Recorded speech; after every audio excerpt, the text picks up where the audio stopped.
Hey friends, welcome back to my channel. My name is Caitlin and we are on week 2 of our freezer clear out. If you have not seen our freezer clear out or our week 1 of meals, I will post videos down below. Check those ones out first.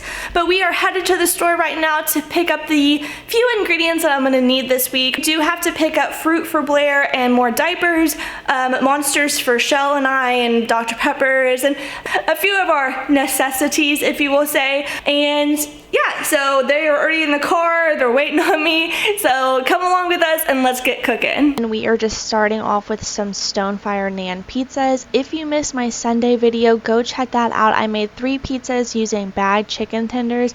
They turned out so good, but on my pizza, I'm just doing Italian seasoning, garlic powder, and onion powder. I didn't want to put any on Blair's just in case she didn't like it. And then I'm topping both of these pizzas with mozzarella. I did put pepperonis on mine and prosciutto, and Blair's I'm just doing regular cheese and pepperonis on the side because she is in that picky toddler stage right now, and I can't ever tell if she wants pepperonis or not. But it's the cutest thing when she sees pizza, she calls it Popeyes for some reason. I don't know where that came from, but just top your pizzas however you would like. I think I put this in the oven for 9 minutes. I'll have to double check for you guys, but it's whatever the package instructions are on the back side. But these turned out really good. They were so easy to make, and I just served mine with a Caesar salad with romaine lettuce, Caesar dressing, mozzarella, and some croutons.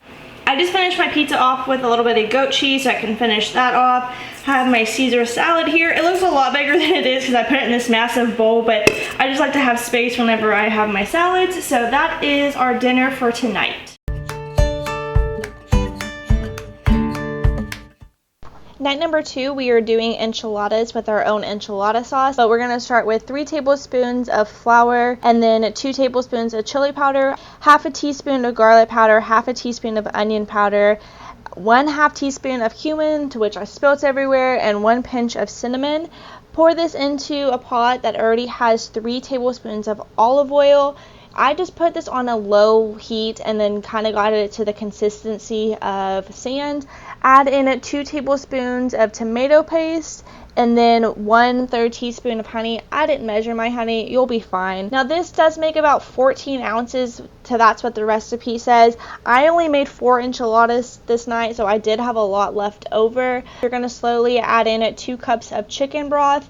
Get that mixed up and then bring it to a high boil for about a minute or so. Just keep an eye on it, make sure that it doesn't burn.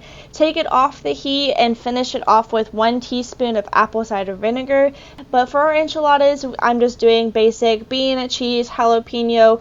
Wrap that bad boy up and then top it with the enchilada sauce. I put mine in the oven covered for about 5 to 6 minutes, uncovered it, and did a high broil just to melt the cheese a little bit more.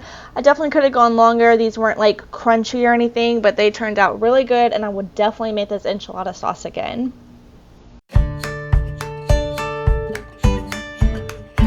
Tonight's meal, we are doing breakfast for dinner. I usually like to do pancakes, eggs, and bacon, but I realized that I was out of bacon and pancakes, so I'm going a different route with 1 pound of breakfast sausage. This is just the regular Jimmy Dean. I have the hot, but I didn't know if it would be too spicy for Blair.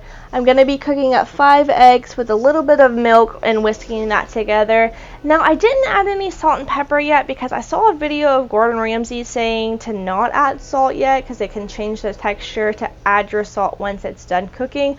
I don't know, so I figured I would try it out. Let me know what y'all do down below. And then I also tried his method this time of cooking it and then taking it off and then cooking it again. If you know what I'm talking about, I don't know if it changed it a little bit, but it still tasted good. Next up, I have 6 bagels on my cookie sheet. I'm going to be buttering all of them, and then on my 2, I'm adding garlic powder, onion powder, and cayenne. I'm just going to be leaving Blair's plain, and then she's going to be having her eggs and sausage on the side.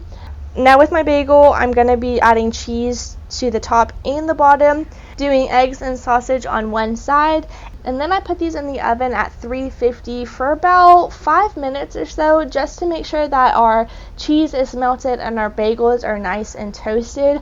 I really enjoyed this meal. It was kind of one of those I just kind of threw together, but it turned out really good.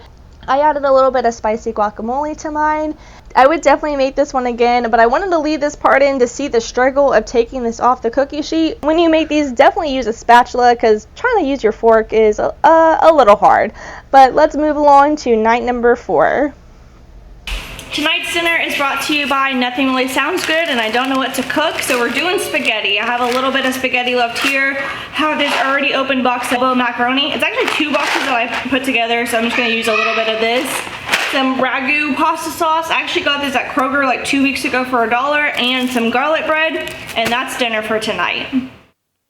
Finish this video off, we are doing fried chicken. Now, like the deer steak, this is something I've never done before, so I am experimenting as I go, but we are just going to be patting our chicken dry, adding it to a gallon Ziploc. At this point, I wish I would have like a tea pitcher or those like baggy clip things, so here is your sign to invest in some.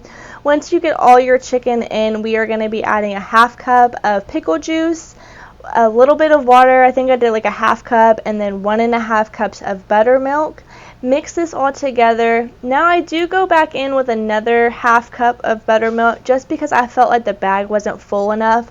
But you're just going to close this up, get all the excess air out. Now you could definitely leave this in the fridge for an hour, 3 hours, overnight. I just went ahead and left mine in the fridge for an hour because I kind of started dinner late. Here is me adding in that more buttermilk just so y'all can see how that bag looked. Now for our seasonings, we're going to be adding 1 cup of flour, 1/4 cup of Tony's, 1 tablespoon of onion powder, and 1 tablespoon of salt and pepper. Mix this all together, and then once our chicken is done marinating, we're going to go ahead and get everything set up to mix together. Now to mix everything, I'm just drip drying our chicken and placing it into the bowl. Whenever you're coating this, you want to get it all the way around and squeeze it, kind of getting that excess water or milk mixture off of it, but just squeeze it enough so that everything is coated well enough, and then you're just going to continue this process until all your chicken is done.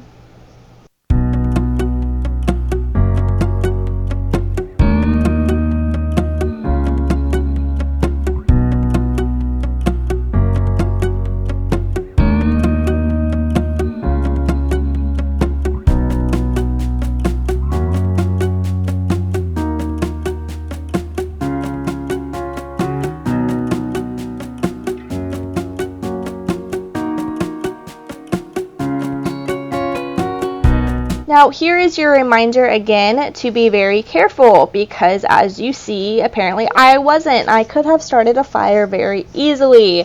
So be careful putting your chicken in. Tongs are not always the answer. Go in with your hands and just be cautious. After a few minutes and it's gold on one side, just flip it to the other side and just make sure that the color looks good. If you have a thermometer, check your internal temperature. Alright, so we just got done frying the chicken. I wanted to do a bite test or a taste test, as you will, so y'all can hear the crunch that this has on it. Okay, I hope that picked up, but for my first time frying chicken, these turned out so good. I will say that maybe next time I might do a little bit less Tony's and add some cayenne pepper just to have more of a kick. But fried chicken is so versatile, you can literally add whatever seasonings you want. And I will say with a marinade, you could definitely leave it in the fridge longer, for 3 hours or even overnight. I only left ours in the fridge for 1 hour, but that's gonna be the end of week 1 of our freezer clean out. Come back next Wednesday to see what else I come up with. Let me know which recipe from this video is your favorite, and I will catch you guys next time. Bye!